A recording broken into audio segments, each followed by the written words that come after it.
بسم اللہ الرحمن الرحیم۔ مدینہ کی فضا میں خوف کی ایک لہر دوڑ رہی تھی۔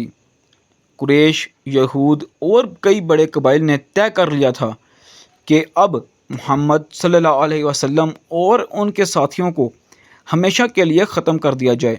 وہ ایک بہت بڑا اتحاد بنا چکے تھے۔ قریش کے ساتھ غطفان، بنو اسد، یہود خیبر اور دوسرے دشمن مل گئے۔ عرب کے کونے کونے سے قبائل جمع ہو گئے۔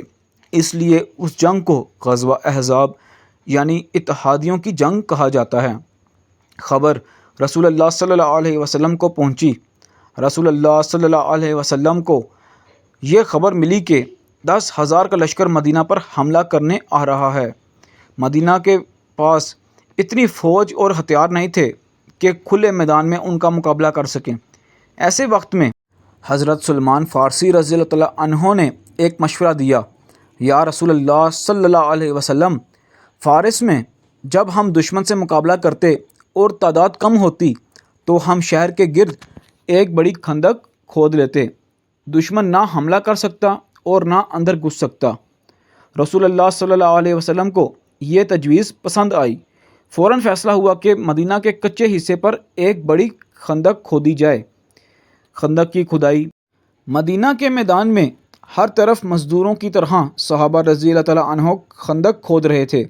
رسول اللہ صلی اللہ علیہ وسلم بھی اپنے دست مبارک سے مٹی ڈالتے اور کہہ رہے تھے، اے اللہ، اصل زندگی تو آخرت کی زندگی ہے، انصار و مہاجرین کو بخش دے۔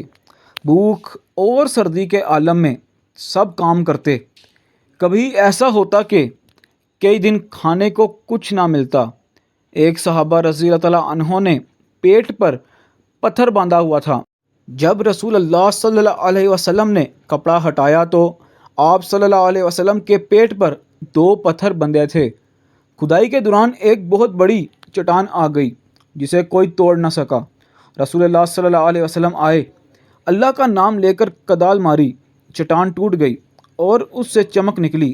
آپ صلی اللہ علیہ وسلم نے فرمایا، مجھے روم اور فارس کے محلات نظر آ رہے ہیں، میری امت انہیں فتح کرے گی۔ دشمن کا لشکر آ پہنچا۔ چند دن بعد قریش اور ان کے اتحادیوں کا 10,000 کا لشکر مدینہ کے قریب آ پہنچا، مگر خندق نے انہیں حیران کر دیا۔ عرب میں پہلے کبھی ایسا ہتھیار استعمال نہیں ہوا تھا۔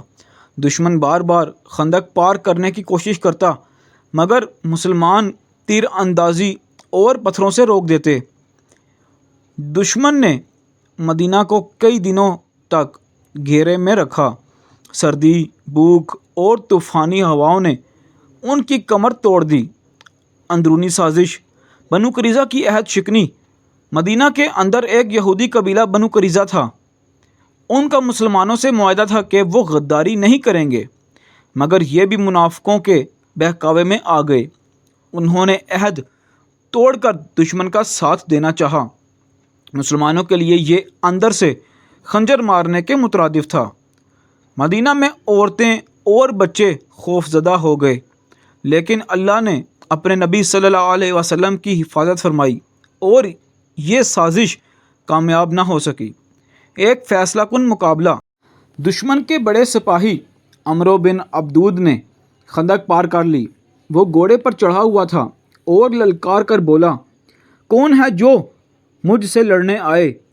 پورے لشکر میں سناٹا چھا گیا، کیونکہ وہ عرب کا نامور پہلوان تھا۔ اس وقت حضرت علی رضی اللہ تعالیٰ عنہ کھڑے ہوئے اور کہا، یا رسول اللہ، مجھے اجازت دیجیے۔ رسول اللہ صلی اللہ علیہ وسلم نے اجازت دی۔ علی رضی اللہ تعالیٰ عنہ آگے بڑھے۔ دونوں میں زبردست لڑائی ہوئی۔ آخر کار علی رضی اللہ تعالیٰ عنہ نے اسے مار گرایا۔ مسلمانوں کے نعرے بلند ہوئے اور دشمن کے دل لرز گئے۔ اللہ کی مدد۔ جب محاصرہ لمبا ہوا تو اللہ نے ایک زبردست آندھی اور طوفان بھیجا۔ سردی اور ہوا نے دشمن کے خیمے اکھاڑ دیے، آگ بجھا دی، کھانے پینے کا سامان بکھر گیا۔ قریش اور ان کے اتحادی خوف زدہ ہو گئے۔ ابو سفیان نے کہا، ہم یہاں مزید نہیں رک سکتے، یہ ہوا اور یہ حالات ہمارے خلاف ہیں۔ یوں دشمن رات کی تاریکی میں بھاگ گیا۔ مدینہ ایک بڑے خطرے سے بچ گیا۔ نتیجہ، مسلمانوں نے ایک بہت بڑی جنگ بغیر کھلے میدان میں لڑے جیت لی۔ یہ وہ دن تھا جب دشمن خود مدینہ پر حملہ کرنے آیا مگر نامراد واپس لوٹ گیا۔ رسول اللہ صلی اللہ علیہ وسلم نے فرمایا، اب قریش ہم پر حملہ نہیں کریں گے، اب ہم ان پر حملہ کریں گے۔ سبق: ایمان والوں کی سب سے بڑی طاقت اللہ پر توکل ہے۔ مشکل وقت میں اجتماعی حکمت عملی کامیابی کی کنجی ہے۔